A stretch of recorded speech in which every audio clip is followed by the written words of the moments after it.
দিনে 10টা video upload করার থেকে ভালো তুমি একটা ভিডিও আপলোড করো।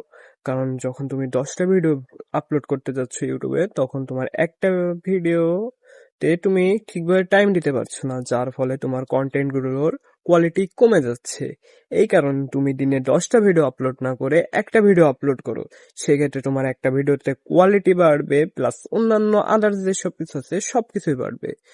এছাড়াও একটা কন্টেন্ট যখন তুমি আপলোড করবা, সেই ক্ষেত্রে তোমার এই 3টা বিষয় অবশ্যই মনে রাখতে হবে। সো এই 3টা বিষয় হলো, 3টা হুক দিতে হবে একটা ভিডিওতে। আর 3টা ভিডিওতে কিভাবে হুক দিতে হয় সেটা আমি ভালো করে জানি, বিকজ আমি হচ্ছি ভিডিও এডিটর। সো একটা ভিডিওতে কখন কি হুক দিলে ভিডিওটা ভাইরাল হবে, প্লাস এঙ্গেজমেন্ট আসবে খুব, অ্যানালাইটিক্সে যখন যাবা তোমার ভিউজের যে ইয়েটা আছে এটাও ভালো আসবে। সো এইটা জানার জন্য তুমি রিলেটেড ভিডিও থেকে তুমি দেখে নাও ভিডিওটা। ইউটিউবে আমার ফুল ভিডিও দেওয়া আছে।